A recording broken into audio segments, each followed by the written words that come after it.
شرعی اعتبار سے بہت سارے مسائل اور احکام ایسے ہوا کرتے ہیں جن کے متعلق اگر ہمیں علم نہیں ہے،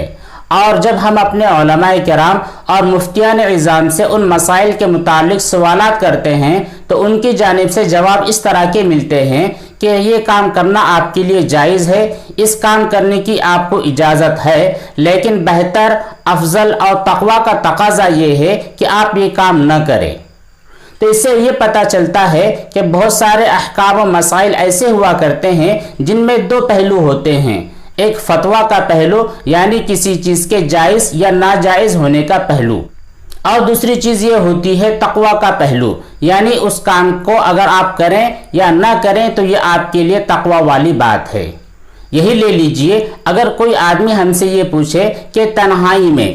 جبکہ کوئی آدمی نہ دیکھ رہا ہو، جیسے کہ ہمارے یہاں پر جو غسل خانے وغیرہ بنے ہوتے ہیں ان میں کسی کے جھانکنے کا اور کسی کے دیکھنے کا بالکل کوئی چانس نہیں ہوا کرتا، یعنی اگر تنہائی میں آدمی مرد یا عورت غسل کرے اور بالکل برہنہ ہو کر غسل کرے، اس صورت میں اس کے سطر پر کسی کی نگاہ پڑنے کی بالکل گنجائش نہیں ہے۔ تو ایسی صورت میں اگر کوئی برہنہ ہو کر کے غسل کرنا چاہے تو غسل کر سکتا ہے یا غسل نہیں کر سکتا؟ تو اس کا جواب اس طرح دیا جائے گا کہ تنہائی میں برہنہ ہو کر یعنی ننگا ہو کر غسل کرنا بالکل جائز ہے،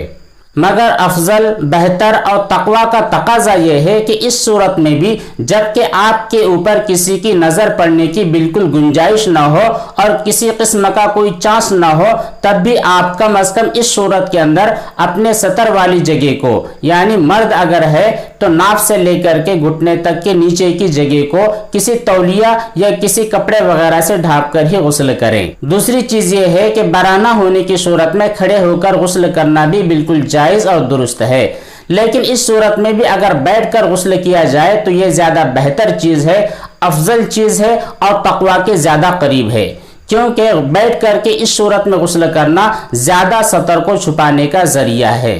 بہرحال غسل کرنا اس صورت میں جبکہ آپ بالکل تنہا ہو، کسی کی آپ پر نظر پڑنے کی بالکل کوئی گنجائش نہ ہو، اس صورت میں آپ برہنہ ہو کر اور کھڑا ہو کر کے بھی غسل کر سکتے ہیں، لیکن افضل یہ ہے، بہترین یہ ہے اور تقوی کا تقاضا یہ ہے کہ زیادہ سے زیادہ اس صورت میں بھی اپنے سطر کو ڈھانپ لے، اور اگر کھڑے ہو تو بیٹھ کر کے غسل کرے۔ امید ہے کہ یہ جو مسئلہ ہے اس میں جو کنفیوژن کے لوگ شکار ہیں یہ بالکل صاف ہو چکا ہوگا، اس کے اندر جو کنفیوژن ہے یہ بھی دور ہو چکا ہوگا۔ اب اللہ تبارک و تعالیٰ سے دعا ہے کہ ہمیں عمل صالح کی توفیق عطا فرمائے، شریعت کی جو باریکیاں ہیں ان کو اچھی طرح سمجھنے کی توفیق عطا فرمائے۔ آمین۔ والسلام علیکم ورحمۃ اللہ وبرکاتہ۔